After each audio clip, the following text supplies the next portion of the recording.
Bonjour. J'adore raconter des histoires, c'est le principe de ma chaîne. Quand je raconte, je mets les formes, je joue sur l'émotion, je mets des belles musiques, j'explore le fond et les questions qui découlent de ces histoires pour vous proposer un contenu agréable et utile. En tout cas, c'est ce que je m'efforce de faire. Et toujours avec de la bienveillance. Et donc, c'est ce que je vais faire pour vous raconter l'histoire de la famille Trump. Cette vidéo n'est en aucun cas une propagande politique. Elle n'aborde pas d'ailleurs la candidature et le mandat présidentiel de Donald Trump, ou alors en simple évocation pour servir le storytelling. Par contre, je vais vous raconter 130 ans d'histoire de cette famille qui fait beaucoup parler d'elle depuis les années 60. Et si vous ne connaissez pas cette histoire, peut-être qu'elle vous questionnera et vous permettra de positionner votre curseur sur votre échelle de valeurs concernant la réussite, l'ambition, la morale ou la loyauté. Je vous souhaite un très bon visionnage.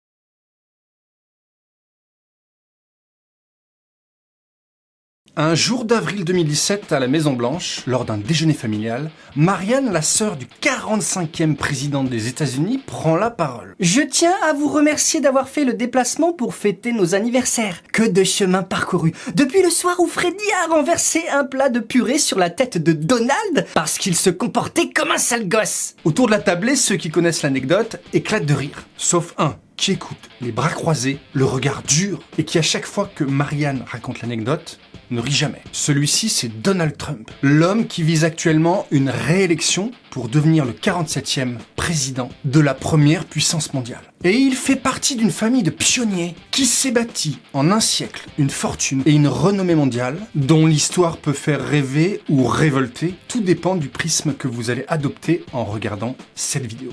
Voici l'histoire de la famille Trump.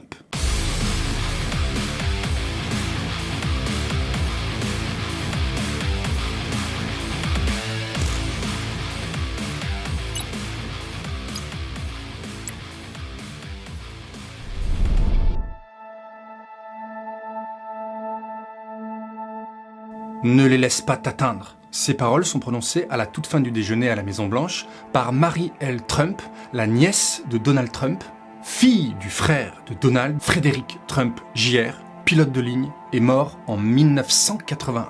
Pas de panique, on va regarder l'arbre généalogique tout au long de cette vidéo pour que vous puissiez faire des connexions entre les membres de cette famille. Donald va répondre à sa nièce, menton levé et dents serrées, ils ne mourront pas. Quelques mois après ce déjeuner, Marie va éditer un livre intitulé Trop et jamais assez, dans lequel elle nous plonge dans l'intimité de sa famille, toute puissante, perclue de névrose, qui a engendré un fils, un neveu, un père, un oncle, un président, un Donald autoritaire, instable et manipulateur qui va diriger le pays le plus puissant du monde de 2017 à 2020 et qui souhaite en ce moment revenir à cette place. Mais commençons par le commencement, l'époque des pionniers d'Amérique. De la ruée vers l'or, l'histoire du grand-père de Donald Trump, Friedrich Trump.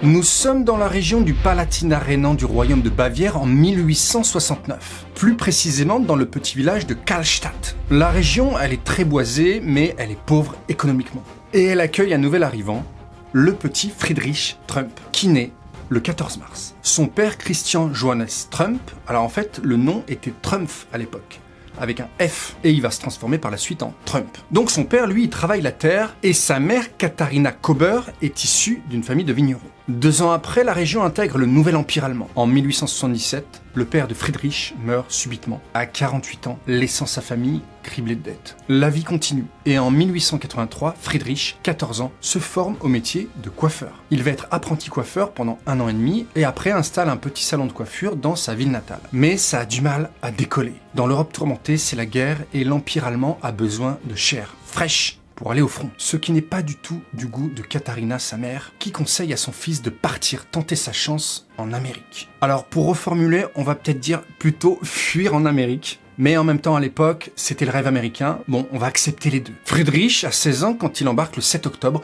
1885 sur le bateau qui le débarque 12 jours plus tard dans le port de New York. Il passe par la case du centre d'accueil des immigrés et se voit attribuer sur le registre d'entrée le nom farfelu de Trumpf, pays natal Germanie, profession farmer. Le jour même, il rejoint sa sœur Katharina et son époux qui sont déjà en Amérique depuis 2 ans maintenant. Le lendemain, il ne chôme pas. Il trouve un métier de coiffeur. Il va vivre durant ces 6 années à New York, dans le quartier de Manhattan, au sein de la communauté des immigrés allemands palatins. La vie à New York devient vite monotone et c'est pas la plus palpitante que ce qu'il espérait. Et puis surtout, c'est pas la plus propice à réaliser son rêve américain, celle de devenir riche. Le jeune Allemand, il va donc regarder vers l'ouest et il part à Seattle.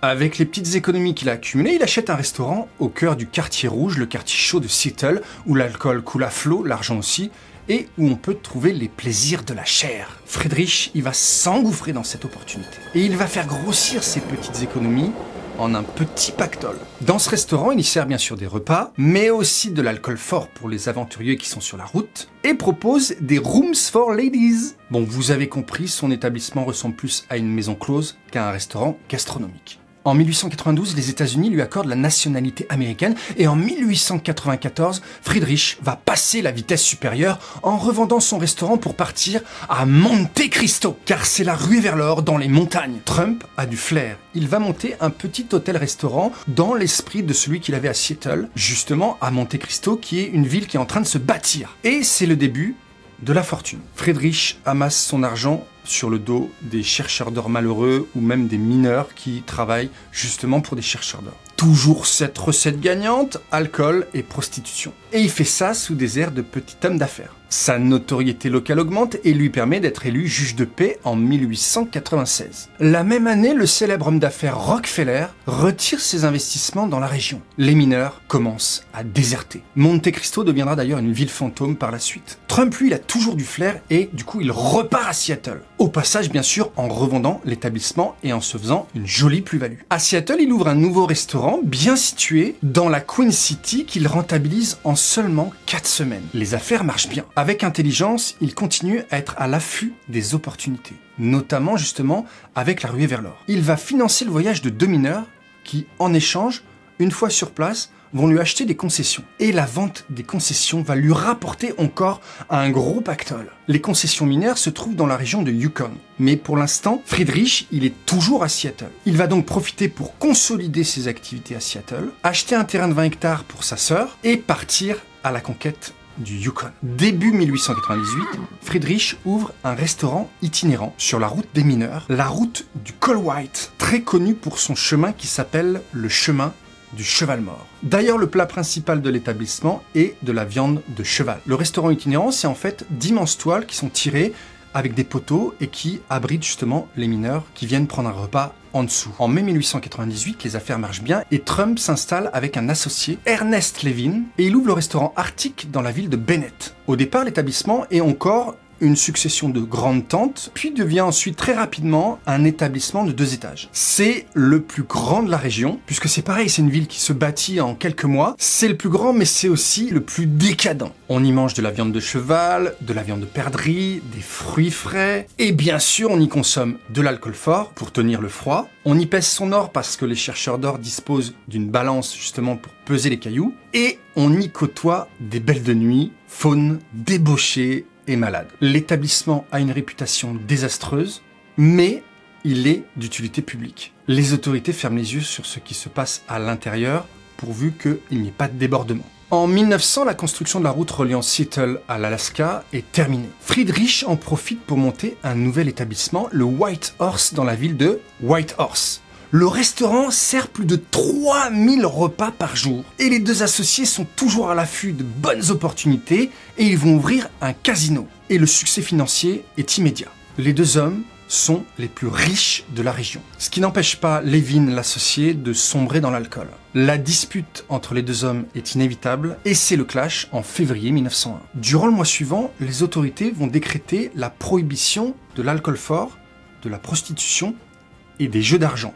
C'est tout le business des 2 associés. Trump, qui a encore toujours du flair, va se réconcilier avec son associé et très subtilement va lui revendre toutes ses parts. Puis, il abandonne la région avec un capital maintenant devenu énorme. Quelques mois plus tard, Levin sombrera définitivement dans l'alcool. Il sera envoyé en prison après avoir été arrêté en état d'ébriété, puisque la consommation d'alcool, normalement, est maintenant interdite, et son établissement sera confisqué par les autorités. Trump, lui, c'est devenu un homme riche, très très riche. Et du coup, il rentre en Allemagne.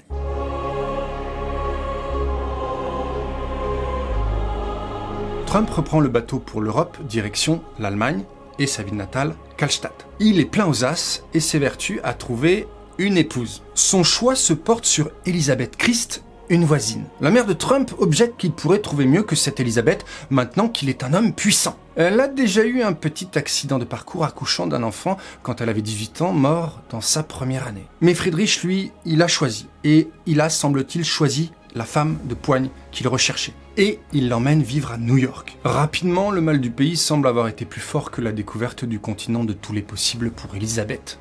Trump va vendre toutes ses propriétés aux États-Unis parce qu'il a accumulé justement des biens et il va repartir à Kallstadt avec son épouse. Et surtout avec un bébé sous le bras qui prend le prénom de sa mère, Elisabeth. La vie dans l'Empire allemand est sous tension pour Friedrich. On lui reproche justement d'avoir quitté le pays pour éviter le service militaire et qu'il soit envoyé ensuite sur le front. Il est inscrit dans les registres que Trump est un insoumis et qu'il est susceptible d'être expulsé de l'Empire. Trump proteste et sous la pression décide de repartir aux États-Unis en juin 1905. Le 11 octobre de la même année, Elisabeth enfante à nouveau. Le bébé s'appelle Frédéric et il aura un surnom, Fred. Et tout au long de la vidéo, je vais parler de Fred, donc le fils de Friedrich, qui sera le père de Donald. Puis le 21 août 1907, c'est un nouvel enfant qui va débarquer, qui s'appellera John.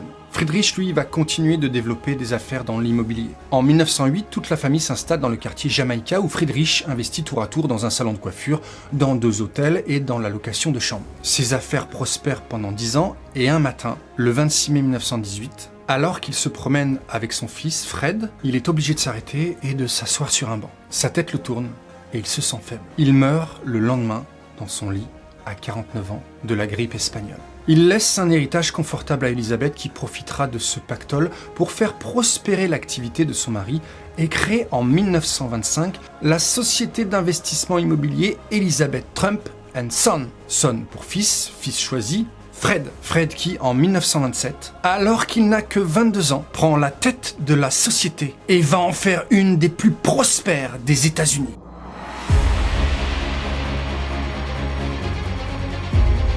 Le 16 juin 2015, Donald Trump va se présenter à la présidence des États-Unis. Personne n'y croit, surtout au sein de sa propre famille. Marianne, sa sœur aînée, en parle lors d'un déjeuner avec sa nièce Marie-Elle. Voici l'échange qu'elle rapporte. C'est un clown, ça n'arrivera jamais. Est-ce qu'il y a quelqu'un pour croire à ces foutaises de soi-disant self-made man?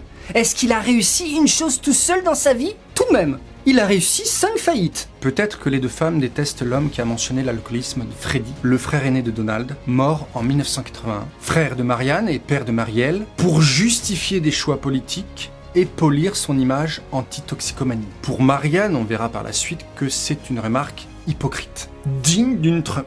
Mais pour Marie, c'est le cas. Marie-Elle écrit dans son livre que Donald affiche constamment un comportement macho, misogyne, raciste, grossier, irresponsable et de fait méprisable. Aucun membre de la famille Trump, hormis son épouse Melania, ses enfants et son gendre, n'a ni affiché son soutien au candidat, ni dit un mot en sa faveur lors de sa campagne pour la présidence. Marie-Elle parle de faiblesse cachée et de complexes pathologiques de son oncle Donald, qui aurait une seule origine, le père de Donald Trump, qui a pris la tête d'Elizabeth Trump & Son le jour de ses 22 ans.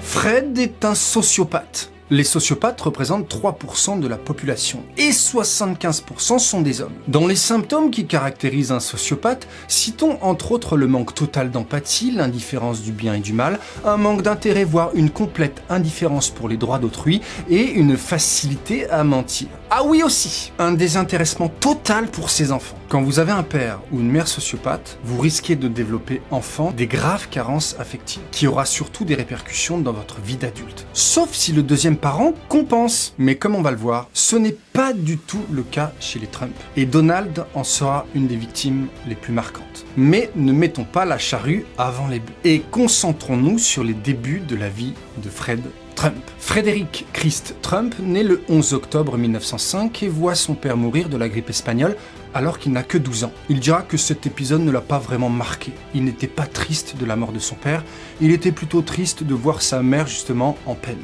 Rappel, c'est un sociopathe. Il devient donc, par la force des choses, l'homme de la maison. Malgré l'héritage que laisse son mari, Elisabeth, dans les débuts, a du mal à joindre les deux bouts et Fred va venir l'épauler justement financièrement en prenant des petits boulots. Il a un rêve, le rêve de devenir entrepreneur, comme son père. Alors qu'il n'a que 16 ans, il se lance dans une activité de construction de garage. Et il rencontre déjà ses premiers succès. Le jeune homme est doué et sa mère le sait. Elle fonde donc la société qu'on a déjà évoquée et Fred en prend la tête en 1922 quand il a l'âge légal. Dans les années 20, il va se lancer dans la construction de maisons individuelles. Il va le faire dans le quartier de Queens de New York. Les affaires marchent bien. Un peu plus tard, au cours de l'année 1930, il rencontre Marie, une jeune écossaise, pauvre, sans le sou, venue en Amérique justement pour trouver un mari car sur son île en Écosse, il n'y a plus aucun homme à marier. Il l'épouse en 1936 et Marie devient en quelques années une femme riche et oisive, qui possède une gouvernante à domicile, gouvernante qu'elle aurait normalement dû être. Et elle va oublier très vite son ancien statut, en n'hésitant pas à critiquer cette couche de la société auquel elle appartenait pourtant. Vous voyez l'état d'esprit de la femme. Le couple a plusieurs enfants. En premier, une fille, Marianne, née en 1937.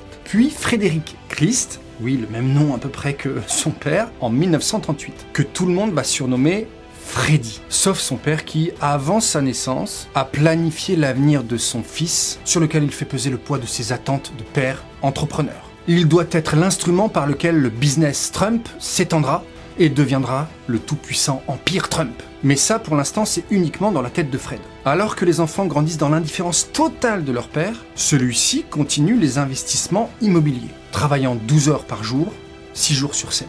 Parmi ses coups les plus marquants, il y a la construction d'appartements bon marché pour le personnel et les familles de la marine à Virginia Beach, grâce à un levier financier puissant, l'argent public. Fred y voit tout de suite l'intérêt de financer justement ses projets immobiliers avec cet argent que donne l'État. Ce sont des aides gouvernementales de la FHA, l'administration fédérale du logement, qui a été créée par Roosevelt en 1934, pour justement booster la création de logements, qui est un besoin énorme à l'époque. Pendant plusieurs années, installant toute sa famille à Virginia Beach, il va en bénéficier avec un talent impressionnant pour se mettre dans la poche les décideurs politiques qui lui cèdent volontiers les contrats. En 1942, Marie accouche d'Elisabeth, le même nom que sa grand-mère. Puis en 1944, la famille revient dans le Queens, où Fred fait bâtir sur le terrain qu'il a acheté en 1940 la demeure familiale, une maison cossue de 400 mètres carrés, la plus impressionnante du quartier bien évidemment, qui aura un nom évocateur dans la famille. Elle s'appellera la Maison.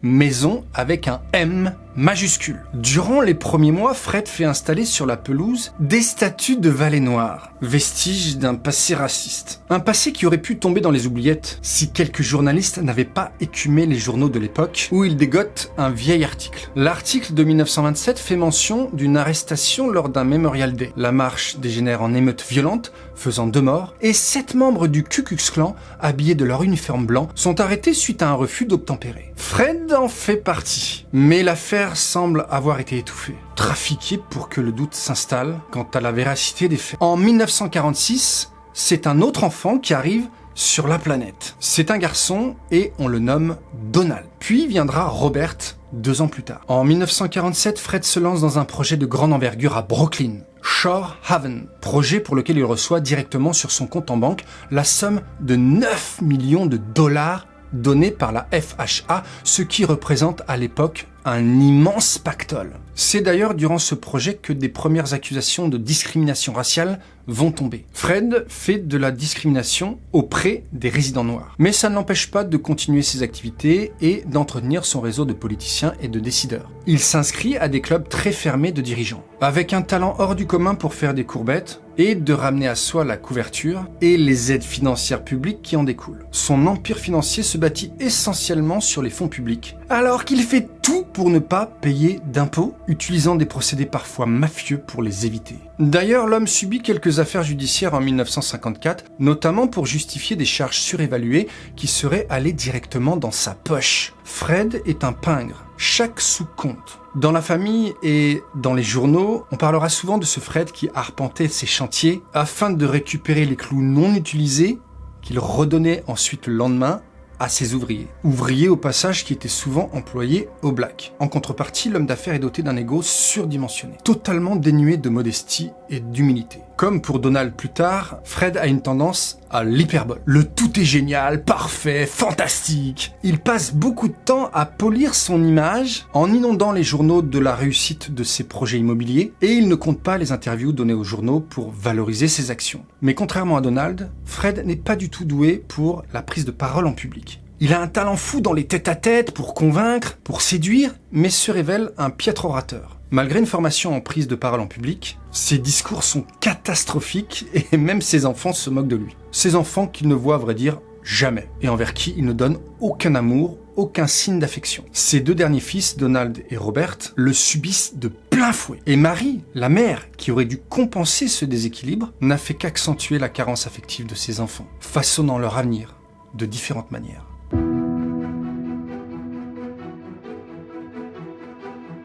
Fred n'a aucun besoin affectif. Marie, elle, c'est tout l'inverse. Elle réclame beaucoup d'attention, au point de délaisser complètement celle qu'elle doit donner à ses enfants. Marie, elle a eu un gros pépin physique quelques mois après l'accouchement de Robert, son dernier fils. Urgence, opération, séjours répétés à l'hôpital. Et finalement, ça a eu des conséquences sur sa santé à long terme. Après cette année difficile, Marie devient une mère totalement absente. Elle utilise ses enfants pour se réconforter plutôt qu'elle ne les réconforte. La carence affective au sein de la famille Trump est donc double, ou plutôt inexistante. Un père sociopathe, une mère instable et absente, même si elle est bien là, physiquement. Si dur que cela a dû être pour Marianne, Freddie et Elizabeth, les 3 premiers enfants, ces derniers sont quand même assez grands pour s'occuper d'eux-mêmes. Mais les conséquences sont terribles pour Donald et Robert, qui n'ont aucune figure maternelle de remplacement. La gouvernante à demeure est dépassée par les tâches quotidiennes, et la grand-mère paternelle, Elizabeth, la mère de Fred, qui habite à quelques pâtés de maison, est du même acabit que son fils, sèche et surtout pas affectueuse. On peut dire que les 5 enfants n'ont pas une mère. Freddie, sur qui toutes les ambitions du père ont été placées, souffre de cette situation, au point de mentir continuellement sur ce qu'il fait ou d'être totalement effacé et soumis, cherchant l'approbation et l'amour d'un père qui ne distille que reproches, brimades et moqueries. Pour les 2 plus jeunes, Donald et Robert, la situation n'est guère plus enviable. Si les 2 garçons expriment le besoin de réconfort et de sécurité, ils ne reçoivent de leur père qu'humiliation et agacement. Donald a donc subi, dans son enfance, une maltraitance infantile au travers de la perte du lien affectif de sa mère et de l'indifférence de son père, ce qui fut pour lui un traumatisme profond. Robert, lui, il va déguster encore plus puisqu'il va devenir le souffre-douleur de Donald. Au cours des années, la situation va évoluer différemment pour chaque enfant. Donald se forge une carapace marquée par une hostilité croissante envers les autres et une apparente indifférence à la souffrance, la sienne, mais aussi celle des autres. Petit à petit, Donald apparaît comme un enfant qui n'a nul besoin de combler des manques affectifs. Son comportement devient de plus en plus agressif, irrespectueux, avec une propension croissante à se croire victime d'injustice, ce qui, au fil du temps, sans que personne n'ait pu remettre l'enfant dans le droit chemin, deviennent des traits de caractère qui façonnent encore sa vie d'adulte. Mais cela a une conséquence inattendue. Cela plaît de plus en plus à son père, qui commence à s'intéresser à son 2e fils comme le futur et ambitieux héritier capable de prendre la relève pour bâtir la suite de l'Empire Trump. Marianne, quant à elle, n'est pas considérée à sa juste valeur. Freddie est délaissé, Elizabeth est inexistante et Robert n'est que l'ombre de lui-même. Seul Donald, effronté et agressif, est propulsé par son père qui voit en lui le potentiel espéré. Il aime son attitude de killer, même si elle se manifeste par une mauvaise conduite. Donald transforme toutes les occasions pour gagner l'approbation de son père, comme s'il lui disait « Tu vois papa, c'est moi le killer !»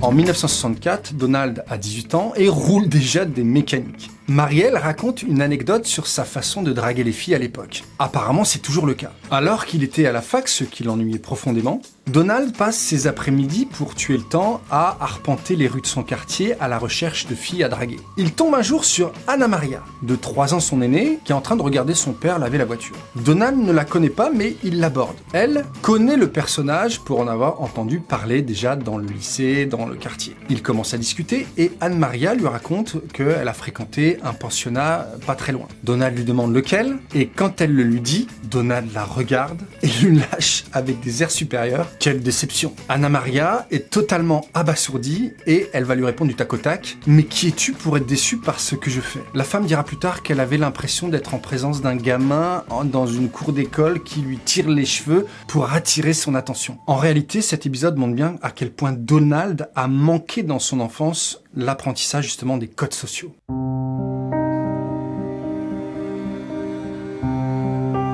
Le changement de fusil d'épaule du père pour son fils Donald a eu une répercussion désastreuse sur Freddie, le fils aîné, qui n'a jamais trouvé sa place dans le cœur de son père, tout comme les 3 autres enfants, Marianne, Elizabeth et Robert. Quand on a un père sociopathe, il ne faut pas s'attendre à avoir la moindre attention de sa part. Sauf si on est comme lui, un killer. Ce que Freddie ne fut jamais. Le problème de Freddie est de ne pas réussir à être quelqu'un d'autre que ce qu'il est vraiment. Il est en permanence tiraillé entre ses aspirations et le désir de plaire à son père, ou du moins d'avoir son approbation. Alors qu'il démarre dans sa vie d'adulte, Freddie a bien le projet de devenir le bras droit de son père. Mais il le fait toujours à reculons. Il travaille dans la société Trump durant les premières années. Son père lui fait visiter les chantiers, la tournée des immeubles qu'il a en gestion et essaye de lui inculquer la mentalité du killer. Pour son père, Freddie doit passer tout son temps chez Trump Management. Aucune distraction, aucune autre aspiration n'est tolérée, mais le travail l'ennuie. Ses rêves sont plutôt tournés vers le pilotage d'avions, et il passe plus ou moins en cachette son brevet de pilote. Petit à petit, ça devient même sa priorité. Il rencontre Linda Clapp, une hôtesse de l'air, aux origines modestes, qu'il décide d'épouser quelques années après. Mais ce n'est pas du tout le goût de ses parents. Il voit chez Linda une opportuniste qui veut épouser le fils d'un homme riche. Bien sûr, ce ne sera pas justifié, notamment dans les années qui viendront. Linda n'aura jamais cette image de femme qui voulait profiter justement de cette famille. Fred n'ouvre pas les vannes de son immense fortune et va commencer à lui faire payer son choix. Pas d'argent pour le mariage, pas d'argent pour s'installer, Freddie ne doit compter que sur son petit salaire, une assurance santé et un 2 pièces miteux dans un des immeubles, justement, de la société Trump. Freddie et Linda, ils vont vivre comme ça pendant 3 ans dans ce petit appartement miteux comme un couple de cadres moyens, alors que la fortune du père est de plus en plus grande. Ils vont avoir 2 enfants, Fritz, né en 1963, et Marie, elle, née 2 ans après. Les relations entre le père et le fils se détériorent de plus en plus. Un jour, alors qu'il veut prouver qu'il est capable de prendre des décisions tout seul, Freddie passe commande de fenêtre pour un immeuble ancien. Lorsque son père l'apprend, il s'emporte et lui hurle dessus en lui disant « Tu aurais dû donner un coup de peinture dessus au lieu de gaspiller mon argent. Donald vaut 10 fois mieux que toi. Il n'aurait jamais fait une bêtise pareille. » La scène se déroule devant tous les employés. Et l'humiliation va faire des dégâts. Freddie décide de prendre le large et démissionne de Trump Management. Il veut devenir pilote de ligne. Et il va réussir, en un laps de temps très court, à se faire embaucher par la très prestigieuse compagnie aérienne TWA. Et notamment, il va devenir pilote de ligne sur la ligne très convoitée Boston-Los Angeles. À l'époque, c'était un métier vraiment où, waouh, toutes les femmes se retournaient sur un pilote de ligne, c'était vraiment quelque chose d'incroyable. Et cette réussite, il la doit à lui-même surtout, sans l'intervention de son père. C'est d'ailleurs le seul et unique cas de réussite à un tel niveau au sein de la famille Trump. Mais pour Fred, son père, cet affront va déclencher les hostilités. Fred a bien l'intention de lui faire payer cette trahison et surtout qu'il s'en souvienne bien. Freddie a donc réussi mais n'a toujours pas l'approbation de son père. Pire, il l'a complètement déçu. Et pour son père, il l'a trahi. Malgré le glamour de sa situation de pilote de ligne, le salaire important qu'il touche dorénavant, Freddie commence à boire et à boire de plus en plus. Et surtout même quand il vole pour la compagnie aérienne. Au cours d'une journée avec ses 2 frères, qu'il a invité justement pour déjeuner et pour une partie de pêche, Donald, au cours d'une discussion, va envenimer les choses. Pendant le repas, il s'en prend à lui. « Tu sais, papa en a vraiment marre de te voir gâcher ta vie. Il dit qu'il a honte de toi. Tu ne seras jamais qu'un chauffeur de bus amélioré. » La dispute éclate. Les 2 frères repartent et Freddie s'enfonce dans l'alcool. Et son alcoolisme va devenir ingérable. TWA lui donne un ultimatum. Soit il démissionne et il garde son brevet, soit il est licencié pour cause d'alcoolisme. Et dans ce cas-là, il va perdre justement son brevet de pilote de ligne. Freddie est obligé de démissionner. Et il revient travailler chez Trump Management, sous le regard sombre de son père. Les mois passent et petit à petit, un autre événement dans un projet immobilier va donner l'occasion à Fred d'enfoncer un peu plus son fils. Ce qu'il faut comprendre, c'est que Fred, il adore humilier son entourage. Tout le monde y passe, et encore plus quand quelqu'un l'a trahi. L'affaire s'appelle Steeplechase. C'est un projet immobilier d'acquisition pour 2,5 millions de dollars qui rencontre une farouche opposition du public. Les autorisations de construire tardent à venir et Fred sent que ça tourne au roussi. Il envoie donc Freddy, son fils, sur le devant de la scène. Freddy, lui, y voit aveuglement une manière de se racheter justement de ce qu'il a fait avant, et que si il réussit justement à sauver le projet, il peut espérer retrouver la place de numéro 1 dans le cœur de son père. Fred, lui, il voit pas du tout les choses comme ça. Il va laisser son fils s'empêtrer dans la crise, tout en essayant en sous-marin d'actionner ses vieilles connaissances politiques, mais tout ça, ça met aussi en lumière un affaiblissement de ses capacités à bénéficier justement de ces leviers. Freddy, lui, il enchaîne les conférences. Il lance des campagnes de communication pour essayer de convaincre que le projet est fabuleux. Mais rien n'y fait. La population est farouchement opposée à ce projet immobilier qui va dénaturer justement le quartier. Ça tourne donc au fiasco. Et Fred ne va pas prendre de pincettes pour le lui dire et lui faire comprendre. Il va lui faire porter le chapeau, le descendre à chaque repas, et Donald, en bon chien fidèle, va lui aussi lui en mettre plein la tête en commentant avec des critiques acerbes le travail de son frère. Freddy en prend plein la tête. Et surtout, il va culpabiliser. Il est plein de remords, alors que Fred, lui, n'en a pas du tout. Et il sombre à nouveau de plus en plus dans l'alcool. Il boit beaucoup, et en plus, il fume 2 paquets de cigarettes par jour. Sa santé dégringole. Chez Trump Management, il n'est plus que l'ombre de lui-même quand il se présente chaque matin au bureau. Un autre événement va encore lui rappeler que la sombre vengeance de son père est toujours à l'œuvre. Avec Linda, il souhaite prendre un peu d'air, et ils vont visiter une maison qui les intéresse. Après la visite, Freddy assure à l'agent immobilier qu'il n'aura bien sûr pas de problème pour contracter un prêt immobilier. D'autant plus que le prêt est demandé dans la banque où tous les comptes du père et de la société sont domiciliés. Donc logiquement, il n'y a aucun problème. Mais quelques jours après, la banque appelle Freddy et lui informe que le prêt est rejeté. Freddy, bien sûr, il n'en croit pas ses oreilles.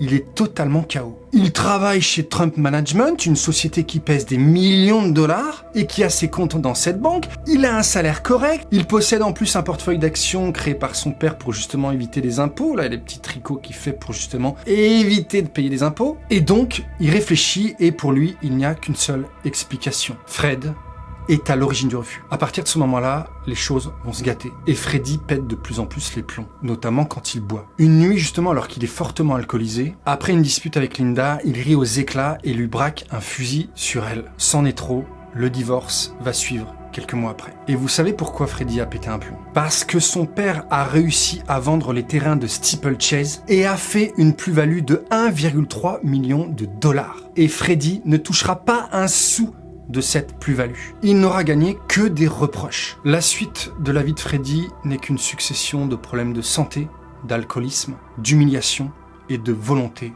anéantie. Après 3 semaines très malade, il meurt d'une crise cardiaque à l'hôpital Jamaïca dans l'indifférence générale de la famille. Alors qu'il est au bord de la mort, Donald, avec Elizabeth, partent au cinéma. Son ex-femme et ses enfants, Fritz et Marielle, vont être prévenus seulement le jour de son décès. Tout ça laisse une série de doutes sur les véritables causes de la mort de Freddy. Et les autres membres de la famille vont bien profiter de la mort de ce fils qui ne rentrait pas dans le moule. Et notamment Fred, le père, et Donald, le frère.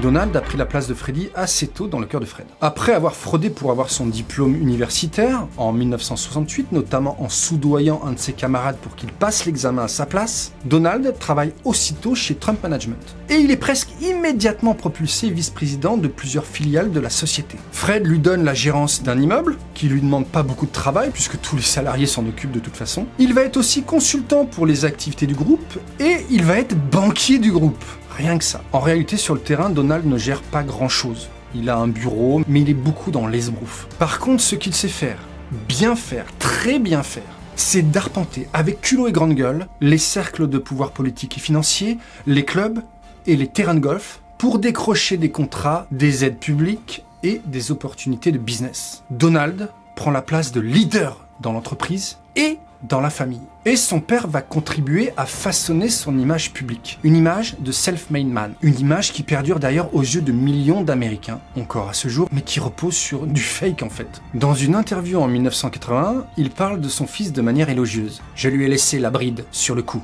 C'est un visionnaire. Tout ce qu'il touche se transforme en or. Donald est la personne la plus intelligente que je connaisse. Bon, la réalité est un peu différente, mais on n'est pas là pour juger. En fait, Donald utilise l'argent de la société de son père pour donner une impression de réussite. Son père est complice en versant des sommes importantes chaque mois au fils qui lui apporte la notoriété et le prestige au travers des articles de presse et de magazines qui s'empressent de le décrire comme un entrepreneur acharné, un killer. Côté personnel, Donald n'a pas vraiment réussi. Il se rattrape en épousant Ivana, une blonde arrogante, avec qui il aura 3 enfants, Donald Jr., Ivanka et Eric. Les repas de Noël à la maison sont caricaturaux. Donald est au centre de la table, détenant le pouvoir, assis à la droite de son père, puis par ordre d'importance, Marianne, Robert et Ivana, qui ont la mission de mettre Donald en avant. Le reste de la famille, à l'autre bout de la table, occupe les places les moins chères du spectacle. Pendant plusieurs années, le travail de Donald va consister à trouver des biens immobiliers aux enchères pour les revendre à prix très fort et surtout à occuper l'espace médiatique afin de polir son image de réussite. La plupart des gros projets immobiliers qui rapportent un max de pognon sont en fait dirigés par Fred en sous-marin, avec souvent l'appui du maire de New York qui attribue un abattement fiscal de 10 millions de dollars chaque année à Trump Management. Le petit abattement durera quand même 40 ans. Allez savoir pourquoi. Fred attribue ensuite la réussite de chaque projet à Donald comme son œuvre exclusive, ce qui contribue à accroître sa notoriété dans les tabloïds. C'est le cas de l'affaire du Grand Yacht Hotel, un projet immobilier mené par Fred, mais dont Donald va s'attribuer, sous l'œil bien sûr approuvé de son père, tout le mérite et le succès. Donald va pourtant essayer de prendre cette distance avec son père en démarrant des activités différentes des projets immobiliers.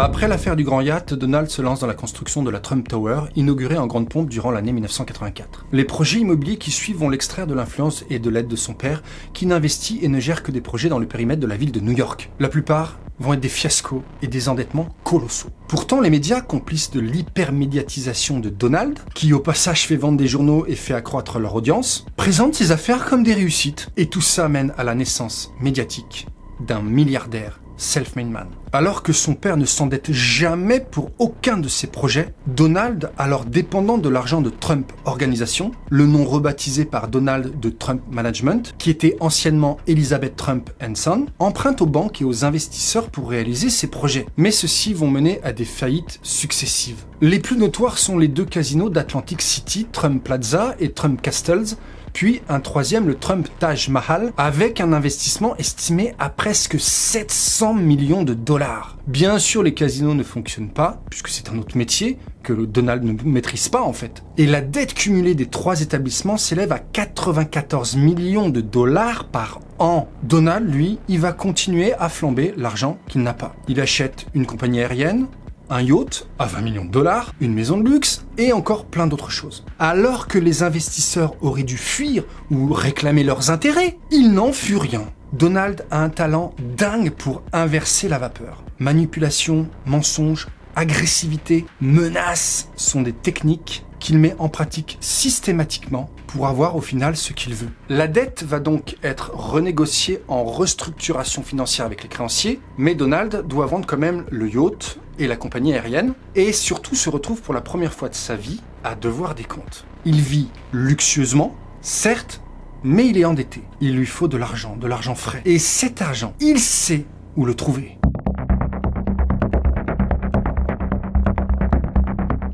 Alors que s'accumulent faillites et difficultés, Donald est pour la première fois en très mauvaise posture. Mais il semble avoir trouvé l'échappatoire. Trahir son père et faire main basse sur l'ensemble du patrimoine de la famille. La manœuvre peut marcher car son père est victime depuis quelques années de la maladie d'Alzheimer. Et il ne possède plus toutes les facultés de discernement. Nous sommes en plein épisode Dallas. Donald prend secrètement rendez-vous avec 2 anciens employés de son père, Durban, son avocat, et Mitnick, son comptable. Il leur demande de rédiger un codicille au testament de Fred. Le codicille est un acte ajouté justement à un testament pour le modifier. Et celui-ci doit lui permettre de prendre le contrôle total sur l'héritage, l'empire immobilier et les holdings à la mort de son père. Laissant sur le carreau au passage ses frères et sœurs, Marianne, Elizabeth et Robert, qui devront passer par lui, ne serait-ce que pour se payer un café. Durban et Mitnick se rendent donc chez Fred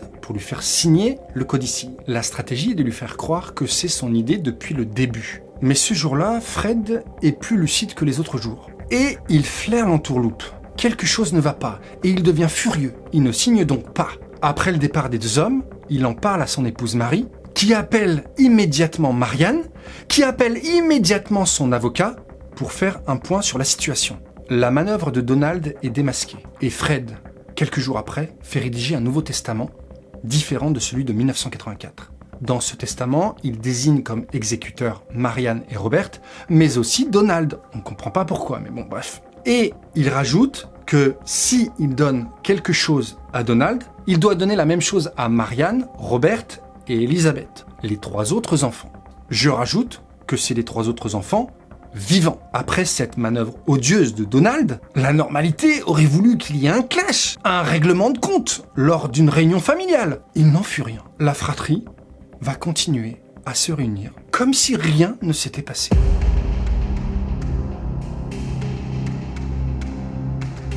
Fred Trump s'éteint le 25 juin 1999. Le jour des funérailles, plusieurs centaines de personnes sont présentes, dont un certain nombre pour tenter d'apercevoir Donald. Durant la cérémonie, les discours racontent les anecdotes au sujet du grand-père, sans vraiment d'émotion. Seul Donald se lance dans un discours autopromotionnel, ce qui embarrasse fortement l'assemblée. L'héritage doit se répartir entre les 4 enfants encore vivants et les enfants de Freddie, mort en 1981, Fritz et Marielle. 2 semaines après les obsèques, Marielle reçoit une enveloppe dans laquelle il y a le testament et les dernières volontés. Et aux surprises, rien n'est mentionné la concernant et concernant son frère Fritz. Les 2 enfants de Freddie, le fils aîné raté, sont totalement rayés de la liste, mis à la trappe. 20% de l'héritage aurait dû normalement leur revenir. Mais rien ne leur reviendra. Ah si, les 2 enfants vont quand même toucher un legs attribué à tous les petits-enfants de Fred, qui représente environ 0,1% de la fortune totale. Ce qui représente quand même une belle somme, mais au regard des 20% de l'héritage normalement qu'aurait dû recevoir Freddie, c'est peanuts. On pense qu'ils vont s'en contenter et qu'il n'y a plus qu'à signer pour que le testament soit homologué. Robert, qui n'a jamais appelé sa nièce, va maintenant la harceler tous les jours au téléphone pour qu'elle signe le fameux document. Mais le frère et la sœur se sentent victimes d'une terrible injustice. Pourquoi ont-ils été rayés du testament? La réponse, elle est simple. Fred ne voulait pas donner de l'argent à ce fils raté. Il disait « Quand on est mort, on est mort. Seuls ceux qui sont en vie m'intéressent. » Robert, en plus, leur dit que les petits-enfants, ils n'en avaient un peu rien à foutre. Et donc, du coup, ils sont passés à la trappe eux aussi. Fritz et Marie, elles, vont donc échanger pendant plusieurs semaines avec Robert au téléphone. Ils conviennent d'un commun accord de laisser l'épouse de Fred, Marie, donc leur grand-mère qu'ils ont surnommée Gamme, en dehors de tout ça. Au fil des discussions, Fritz et Marielle se rendent compte que, en plus des 20% d'héritage, ils sont propriétaires de parts d'une autre société, Midland Associates, appartenant à leur défunt père et dont ils reçoivent des chèques de temps en temps, et que ces parts ne sont pas mentionnées dans le testament. Voulant des éclaircissements, ils questionnent Robert sur ce sujet qui reste sans arrêt évasif. Marielle est troublée. Pourquoi les frères et sœurs de leur père, nés avec une cuillère dans la bouche, n'ayant jamais manqué de rien et n'ayant jamais vraiment travaillé, vivant dans le luxe et héritant de sommes considérables, veulent-ils prendre encore plus, et notamment la part de Freddie? Et pourquoi le propre père de Freddie a-t-il décidé de le déshériter? Fritz et Marielle décident de prendre un avocat. La réaction ne se fait pas attendre. Leur assurance santé prise en charge par Trump Organisation est stoppée net. Alors que Fritz a actuellement un enfant en bas âge qui a besoin de soins intensifs à l'hôpital. C'est d'une cruauté impitoyable. D'autre part, le pacte de ne rien dire à Gamme, la grand-mère, a été rompu par Robert. La grand-mère appelle sa petite-fille avec qui normalement elles sont en très bons termes. Alors que les 2 femmes s'entendaient bien, maintenant il est clair que la grand-mère a une dent contre sa petite-fille. Et elle lui parle d'un ton sec. Ton oncle Robert me dit que ton frère et toi allez les attaquer pour obtenir 20% de l'héritage de votre grand-père. Marielle est prise de court. Elle lui répond que pour l'instant, elle n'a pas envie d'attaquer, mais qu'elle veut juste clarifier la situation. Et que prendre un avocat, c'est dans la logique des choses. Gamme, la grand-mère, va répondre ignoblement en parlant de son fils, avec ces mots terribles. Tu sais ce que valait ton père quand il est mort? 0. Moins que rien. Et elle raccroche. Cette mère qui avait été autrefois servante et sans le sou, ses enfants Marianne, Elizabeth, Donald et Robert, qui avaient eu la chance de bien être et qui possédaient des richesses matérielles sans n'avoir jamais travaillé, que peu de personnes ne pourraient s'offrir dans une vie, qui héritaient de sommes considérables, se comportaient pourtant comme des individus avides d'argent, au point que d'en céder ne serait-ce qu'une infime partie les rendait totalement inhumains. Malgré les menaces de Robert de mettre en faillite la société Midland Associates, Fritz et Mary-Elle intentèrent une action en justice, puis une deuxième pour contraindre de rétablir l'assurance santé si injustement supprimée. Au bout de 2 ans de procédure, les 2 enfants seront épuisés et un accord sera finalement conclu entre les 2 parties, sous le sceau encore actuel de la confidentialité.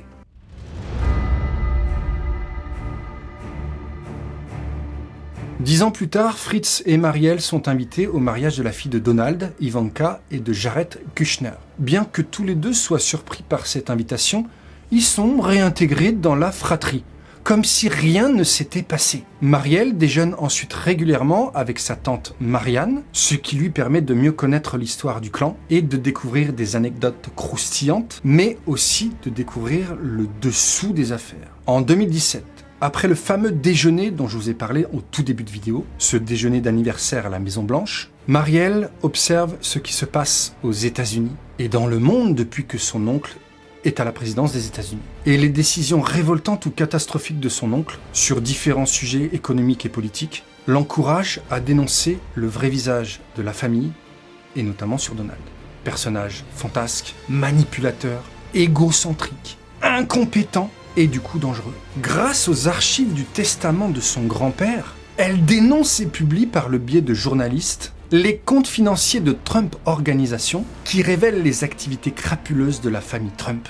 On y découvre les montages financiers douteux et les manières d'échapper aux impôts. Cette famille s'est en réalité bâtie sur un siècle d'histoire, sur des activités louches et immorales, et ça depuis le début. Elle a utilisé des méthodes peu honnêtes et a délibérément évité de payer de fortes sommes au fisc américain pour continuer de s'enrichir toujours plus. En 2020, Mary-Elle va sortir un livre qui s'intitulera « Trop et jamais assez ». Et ce sera ma conclusion.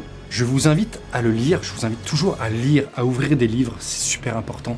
Lisez, c'est hyper important, ça permet d'ouvrir son esprit. Et ça vous aidera à vous faire une idée sur cette famille et surtout sur l'homme qui brigue en ce moment un 2e mandat présidentiel. Et la question que je me suis posée en refermant ce livre et que vous risquez de vous poser aussi si vous le lisez, la question est la suivante. Mais comment tout cela a-t-il pu arriver ? Je vous remercie d'avoir regardé cette vidéo, j'espère qu'elle vous a passionné autant que moi m'a passionné la lecture de ce livre et surtout l'écriture derrière pour synthétiser tout ça. Il y a évidemment énormément plus d'informations dans le bouquin, donc je vous invite à le lire. C'est beaucoup plus riche que ma vidéo, mais ça a le mérite de synthétiser justement l'histoire des Trump. Donc j'espère que si cette vidéo vous a plu, vous pouvez bien sûr liker. Vous pouvez aussi commenter, me dire ce qui vous a plu, ce qui ne vous a pas plu, il n'y a pas de souci. Vous pouvez aussi vous abonner à la chaîne et vous pouvez aussi passer de bonnes vacances parce que moi je suis en vacances maintenant. Allez, bisous, je vous embrasse très fort, je vous salue bien bas. À très vite pour une prochaine vidéo.